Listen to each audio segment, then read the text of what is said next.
Pendidikan vokasi memegang peranan penting bagi pengembangan SDM Indonesia yang terampil di masa yang akan datang. Vokasi kuat menguatkan Indonesia. Pembangunan SDM menjadi kunci Indonesia kita ke depan. Pentingnya vocational training. Era digital tentang pendidikan vokasi.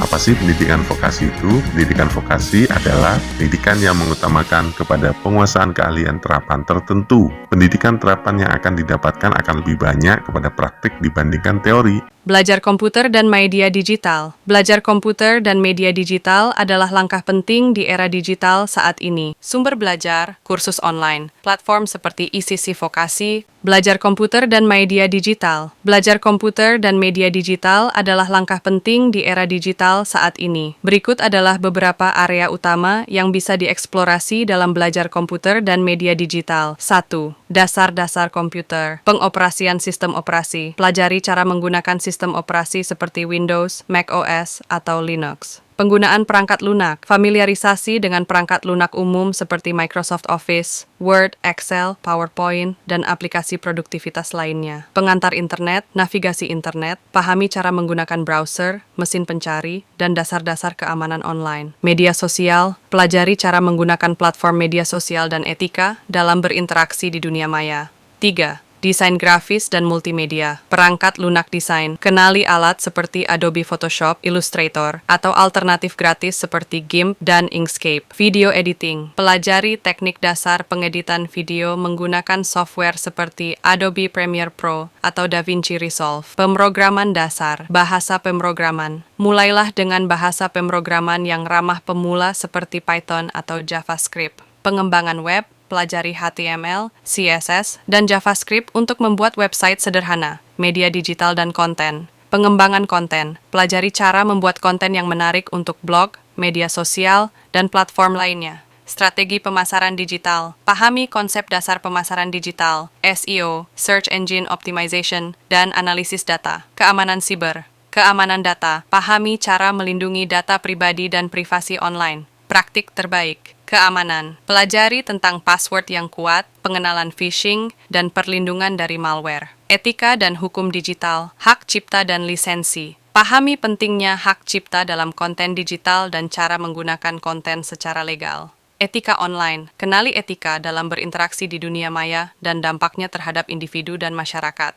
Sumber belajar, kursus online, platform seperti ICC Vokasi, Coursera, edX, Udemy, dan Khan Academy menawarkan kursus yang dapat membantu kamu mempelajari berbagai topik di bidang komputer dan media digital. Tutorial YouTube, banyak kreator di YouTube yang menyediakan tutorial gratis tentang desain grafis, pemrograman, dan media digital. Buku dan e-book. Carilah buku yang membahas topik spesifik yang ingin kamu pelajari, baik dalam format cetak maupun digital. Komunitas online. Bergabunglah dengan forum atau grup diskusi di platform seperti Reddit, Stack Overflow, atau grup Facebook untuk bertanya dan berbagi pengetahuan. Praktik dan proyek. Proyek pribadi. Terapkan apa yang telah kamu pelajari dengan membuat proyek kecil, seperti website pribadi, poster, atau video pendek. Magang atau volunteering. Coba cari kesempatan magang atau sukarela di organisasi yang membutuhkan keahlian di bidang media digital untuk mendapatkan pengalaman praktis. Tips belajar. Tetapkan tujuan. Tentukan apa yang ingin kamu capai dalam belajar komputer dan media digital. Belajar secara bertahap, jangan terburu-buru. Ambil waktu untuk memahami setiap topik sebelum melanjutkan ke yang berikutnya. Praktek secara teratur. Latihan adalah kunci untuk menguasai keterampilan baru. Usahakan untuk berlatih setiap hari atau setiap minggu. Selalu update. Dunia teknologi dan media digital terus berubah. Pastikan untuk terus belajar dan mengikuti perkembangan terbaru di bidang ini. Dengan dedikasi dan sumber daya yang tepat, kamu bisa menguasai keterampilan di komputer dan media digital yang akan bermanfaat dalam berbagai aspek kehidupan dan kariermu. Selamat belajar. Vokasi kuat menguatkan Indonesia. Pembangunan SDM menjadi kunci Indonesia kita ke depan. Pentingnya vocational training. Jadi di dunia kerja dikenal piramida dunia kerja. Mulai dari bawah, semakin ke bawah, semakin banyak dibutuhkan lulusannya. Dan semakin ke atas, lulusannya makin sedikit dibutuhkan di dunia kerja. Dan ini adalah proporsional. Kita bisa lihat di 1 dan di 2 dibutuhkan paling banyak. Itu jelas. kita butuh tenaga kerja level praktis di bawah itu banyak sekali. Contohnya, teknisi mobil atau montir, tenaga ahli atau mungkin dikenal sebagai tukang bangunan, tetapi yang profesional, chef, dan sebagainya. Indonesia membutuhkan banyak sekali tenaga kerja seperti ini. Dan mereka harus dihargai karena kompetensinya, bukan karena gelar atau mungkin ijazahnya. Ini yang menjadi jebakan kita selama ini. Indonesia nggak pernah maju karena orang sekolah itu mencari gelar, tapi bukan mencari kompetensi. Dan yang dibutuhkan di dunia kerja itu kompetensinya. Kompetensi itu adalah aku bisa apa, bukan aku sudah belajar apa. Lulusan D3 kecenderungannya adalah mereka lanjut studi ke S1. Kalau kita lihat ke belakang, mengapa masuk D3? Mengapa mereka masuk D3? Biasanya kemungkinan besar karena mereka tidak diterima di S1. Akhirnya mereka masuk D3. Bukan karena passion mereka ingin masuk D3 karena aku pengen menjadi seorang ahli atau praktisi. Dan ini adalah kesalahan yang berulang-ulang sejak tahun 70-an ketika D3 dibuka pertama kali di Indonesia hingga saat ini. Sekarang kalau kita analisa, mahasiswa D3 ketika lulus, mereka telah melalui proses pembelajaran praktek yang lebih banyak daripada teorinya. Ketika mereka lulus D3, biasanya mereka lanjut ke S1 atau sebagian dari mereka bekerja dulu dan akhirnya mereka lanjut nanti ke S1. Jadi dua-duanya ini sama saja. Mereka 3 tahun belajar D3, lanjut ke S1 tambah 2 tahun. Yang ini banyak prakteknya, yang ini banyak teorinya. Sehingga yang kita harapkan mereka menjadi ahli dalam bidang praktikal, mereka menjadi teori lagi. Kalau kita sebenarnya Indonesia ini butuh tenaga kerja yang di bawah ini dalam jumlah besar, kemudian berharap lulusan D3 mau melakukan pekerjaan ini, itu salah. Dan pada faktanya mereka pengen lanjut ke S1. Sehingga kita split out untuk program D3, fokus untuk program D4, S1, S2, S2 terapan, S3. Kita bisa ngelihat di Jepang, kita bisa lihat di Jerman. Di Jepang dan Jerman tidak ada D3. Tidak ada program D3 di Jepang dan Jerman serta di Belanda. Ketiga negara itu sangat kuat vokasionalnya. Yang ada di Jerman, Jepang, dan Belanda itu adalah D1, D2, dan sarjana terapan atau D4 dan S2 terapan juga tentunya. Sehingga kalau kita pengen niru Jerman, kita tutup D3. Kita fokus ke D1, D2 ada di SMK, Balai Latihan Kerja dan Industri. Kemudian untuk D4 dan ke atas, S1, S2 terapan, S2 dan S3 ada di perguruan tinggi.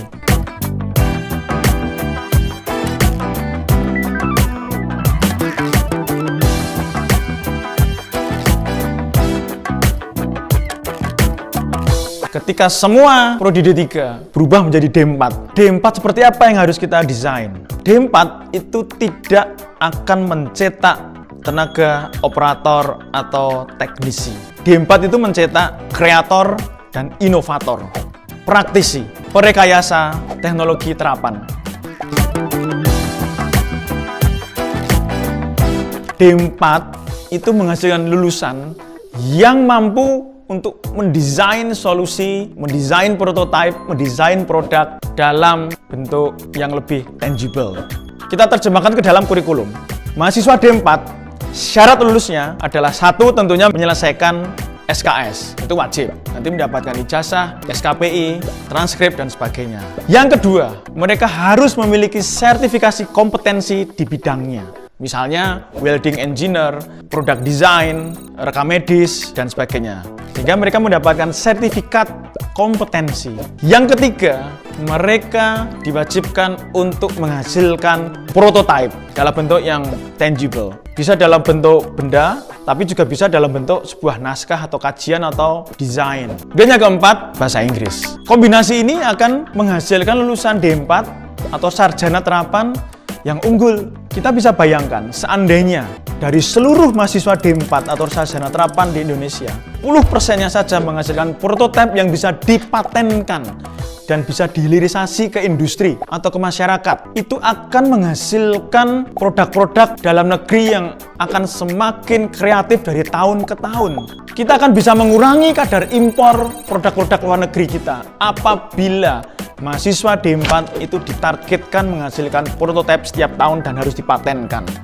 taruh kata 10% atau mungkin 20% dari seluruh mahasiswa sarjana terapan atau DEMPA seluruh Indonesia menghasilkan prototipe yang dapat dipatenkan. Dari prototipe itu juga bisa dipublikasikan di jurnal terapan, sehingga dosen-dosen di sarjana terapan mereka akan bisa untuk naik ke profesor. Jadi profesorship mereka itu kan karena mereka menghasilkan paper, tetapi karena mereka menghasilkan produk yang dipaperkan dan menghasilkan paten, itu yang membuat karakter vokasi ini akan semakin kuat. Ketika mereka mendesain sebuah prototipe, mereka diwajibkan untuk berkolaborasi lintas disiplin dengan mahasiswa di fakultas lain, mahasiswa S1, S2, S3.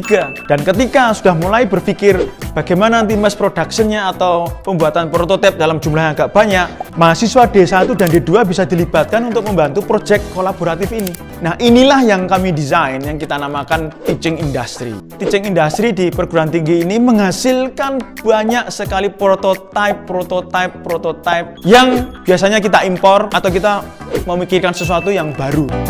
Dari ini semua, bisakah pendidikan kita menghasilkan lulusan yang menciptakan solusi bagi kemiskinan, melompatkan Indonesia naik ke level negara maju atau negara sejahtera, mengangkat kemiskinan ikut naik ke atas, menghasilkan produk nyata. Tidak hanya menghasilkan lulusan yang bangga dengan gelar dan ijazahnya, tetapi memajukan Indonesia karena kompetensinya dan karena produktivitas serta inovasinya, yang mampu membawa Indonesia tidak tertinggal oleh perubahan yang terjadi di luar, tapi kita akan masuk ke dalam perubahan dan memimpin perubahan ini.